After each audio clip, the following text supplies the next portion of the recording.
Genesis chapter 32. Jacob prepares to meet Esau. Jacob went on his way, and God's messengers approached him. When Jacob saw them, he said, "This is God's camp," and he named that sacred place Mahanaim. Jacob sent messengers ahead of him to his brother Esau toward the land of Seir, the open country of Edom.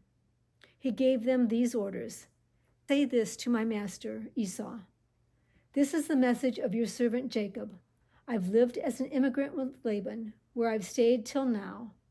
I own cattle, donkeys, flocks, men servants, and women servants. I'm sending this message to my master now to ask that he be kind." The messengers returned to Jacob and said, "We went out to your brother Esau, and he's coming to meet you with 400 men.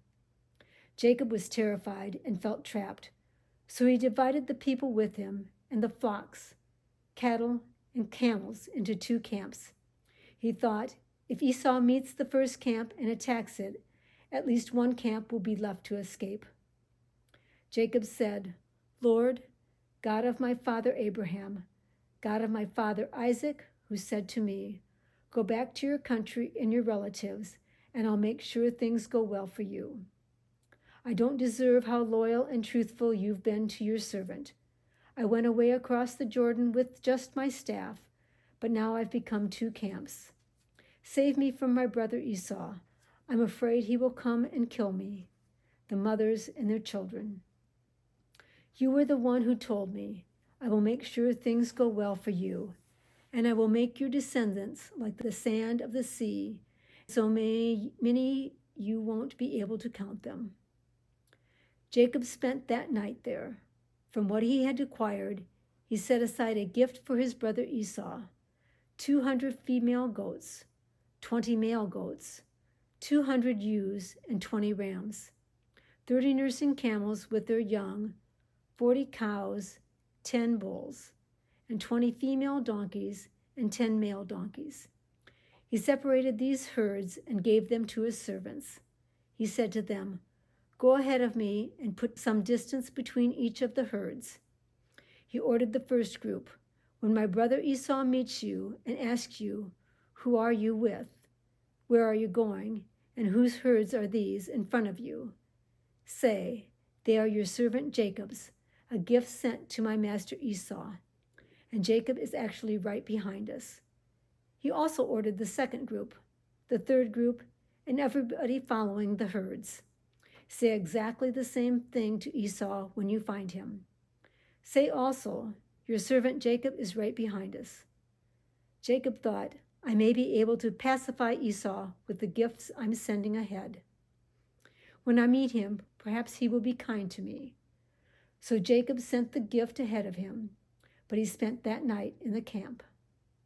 Jacob wrestles with God. Jacob got up during the night, took his 2 wives, his 2 women servants, and his 11 sons, and crossed the Jabbok's river, shallow water. He took them and everything that belonged to him, and he helped them cross the river. But Jacob stayed apart by himself, and a man wrestled with him until dawn broke.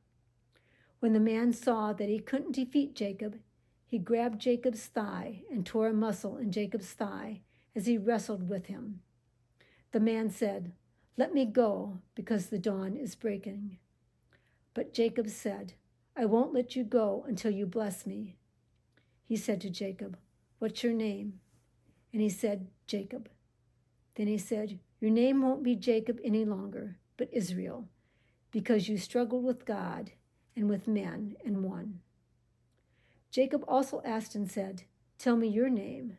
But he said, "Why do you ask for my name?" And he blessed Jacob there. Jacob named the place Peniel, because I've seen God face to face, and my life has been saved. The sun rose as Jacob passed Peniel, limping because of his thigh. Therefore, Israelites, don't eat the tendon attached to the thigh muscles to this day, because he grabbed Jacob's thigh muscle at the tendon. The end of chapter 32.